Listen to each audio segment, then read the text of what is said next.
आज मुख्य रूप से यहाँ शिलान्यास की कार्यक्रम को रखा गया था। कुछ योजना जो पहले से बनकर तैयार थी उसका उद्घाटन करना था और लगभग 44 करोड़ की योजना का शिलान्यास था और 7 करोड़ की योजना का उद्घाटन था। कुल मिलाकर के अगर आप कहें तो आज मधुबनी जिला को के सभी यूएलबी, सभी जो नगर पंचायत परिषद और अपने नगर निगम है, ये सभी मिलाकर के आज मधुबनी जिला को नगर विकास एवं आवास विभाग 51 करोड़ रुपए की सौगात देने का काम माननीय मुख्यमंत्री जी के नेतृत्व में किया है। इसी कार्यक्रम को लेकर आज यहाँ आए थे, तो यहाँ पहले से चल रही योजनाओं की भी समीक्षा अभी करेंगे कुछ देर में। तो ये दोनों कार्यक्रम एक साथ रखा गया था, उद्घाटन, शिलान्यास, साथ ही साथ समीक्षा। और आप मंत्री हैं, बिहार के मंत्री आप हैं, मधुबनी नगर निगम किस निगाह से देखते हैं, यहाँ के मेयर ऊपर? नहीं, अब ये तो प्रश्न ही नहीं, आपको देखना है किस निगाह से आप देख रहे हैं।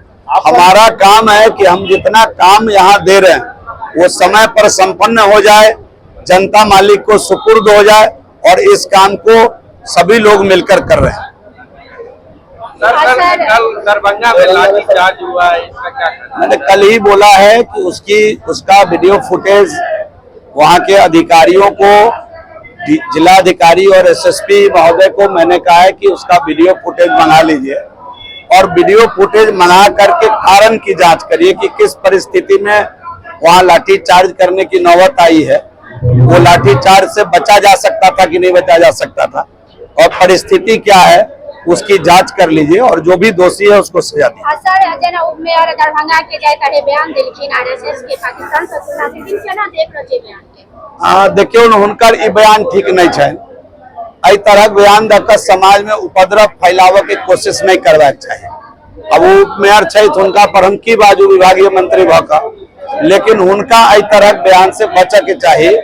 जिम्मेदार पद पर आसीन छै तो उनका चुनाव के प्रक्रिया से लोग चुन कर जितलके ना, लोकतंत्र में सब गोटे मिलकर वोट उनका दिलखिन तब उपमेयर बनला है वहाँ के।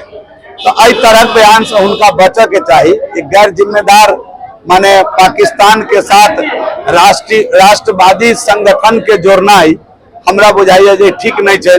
उनका ये बयान के चारों तरफ भर्त्सना भेले ना, और कहीं न कहीं एहि तरह बयान से उनका बचे के चाहिए। यह बात हम उनका लेल कहब। गिनती हुआ, आपको निकला 252, 2 वोट 4 वोट से कोई जीता कोई हार गया। तो बड़ा कठिन चुनाव, बहुत कठिन चुनाव है। पार्षद का व्यक्ति जोड़ करके आदमी चुनाव जीत कर आता है, और सबसे भारी नेता। चुनाव कठिन और सबसे भारी नेता कैसे? तक किसी के घर में अगर कोई तकलीफ हो जाए अभी रात के 12 बजे, किसको याद करता है? पार्षद को। अब पार्षद किनको मालूम महिला है, वो सोई हुई हैं, तो उनके पति को तो जगाइए लेगा, कहेगा ये सुतेला है कि वोट दे लिया। बाबा बताओ, हमारे बेटा बीमार अभी हॉस्पिटल जाए के है, केना जाए किस बुझाइए नहीं रहा है। हॉस्पिटल में के चिन्हत, घर में अगर एगो सांप निकल गया, कोई व्यवस्था नहीं है, तो किसको याद करेगा? पार्षद को। घर में सांप निकल गया, आप आए नहीं अभी तक, तो पार्षद लोकतंत्र का सबसे बड़ा नेता है। और मुझे सौभाग्य, माननीय मुख्यमंत्री जी के कर कमलों के द्वारा 29 करोड़ 63 लाख रुपया मुख्यमंत्री समग्र योजना में मधुबनी जिला के विभिन्न नगर इकाई को दिया गया है। और इतना ही नहीं, आपको जानकर अच्छा लगेगा कि हम जब पहले कभी मधुबनी आते थे, छात्र जीवन में कई बार मधुबनी आने का अवसर मिला है। शशि जी बैठे हुए हैं, संजय जी बैठे हुए हैं, रिश्तेदारी निभाने भी कभी आना पड़ा है अगर मधुबनी। तो जब पढ़ते थे तो बस से आना पड़ता था, और जो बस स्टैंड की हालत बादल जी उस समय से मैं देख रहा हूं मधुबनी का, आज भी उसी तरीके से। कितना नगर निगम बना, कितने लोग आए, कितने लोग गए, उसमें कोई बदलाव नहीं हुआ। अभी हमने, जब आपने हमको प्रभार दिया, माननीय मुख्यमंत्री जी ने, हमारे नेता प्रधानमंत्री जी ने जब आशीर्वाद दिया, प्रभार दिया यहाँ हमारे नेता ने, तो मधुबनी के लिए बस स्टैंड के लिए 14 करोड़ 53 लाख रुपया राज्य योजना से, नागरिक सुविधा से हमने स्वीकृत किया है कि मधुबनी को बस स्टैंड को थोड़ा आधुनिक बना करके उसको अच्छे स्वरूप में, अच्छे लुक में लाया जाए, इस प्रकार की चिंता हम लोगों ने की है। और अभी अभी प्रधानमंत्री जी आए थे मधुबनी की पावन धरती पर पिछले महीने, तो आप सभी लोगों को मालूम होगा कि माननीय प्रधानमंत्री जी ने यहाँ कुल 2692 आवास दे करके उस दिन गए हैं।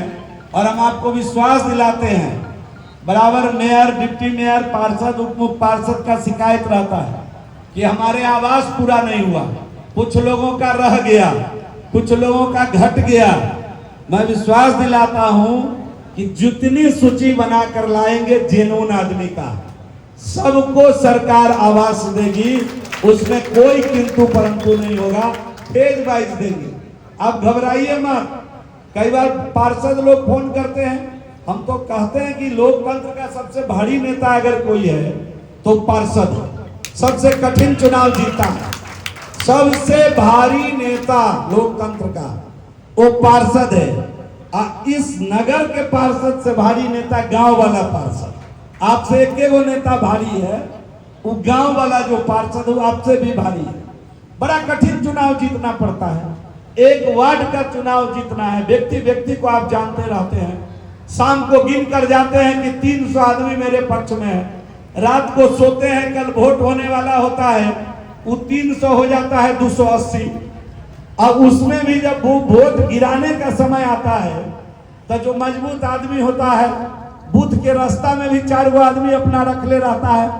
कोई जाता है तुरंते ओकर हाथ पकड़ लेकर रोकलक तो गली में और कहले जो तोरा मालूम हो कि छो, अरे फलन में ना तोहर बाबूजी बीमार रहो तो 1 महीना हॉस्पिटल में अगरल को, तोरा पता हो, और तू जाए फल्ला के वोट दे, एहन पाप करवा, तू एने पाप करे जाए, वो रास्ते में बदल गया ले बलैया। अब 280 आप जोड़ले थे, वो वोट के दिन 260 हो गया।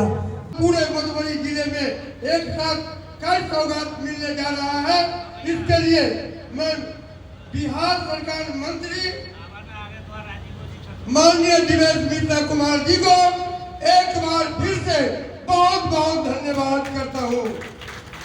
आज बड़े ही हर्ष की दिन है कि एक साथ नगर विकास मंत्री जी के द्वारा विभिन्न योजनाओं को शिलान्यास और उद्घाटन होने जा रहा है। हम सभी जनप्रतिनिधि जानते हैं और हम आशा करते हैं कि इसी तरह डबल इंजन की सरकार आएगी, क्योंकि नगर निगम पहली बार बना है। तो हम मंत्री से आग्रह करते हैं कि मधुबनी पे विशेष ध्यान दे। धन्यवाद। जय हिंद, जय भारत।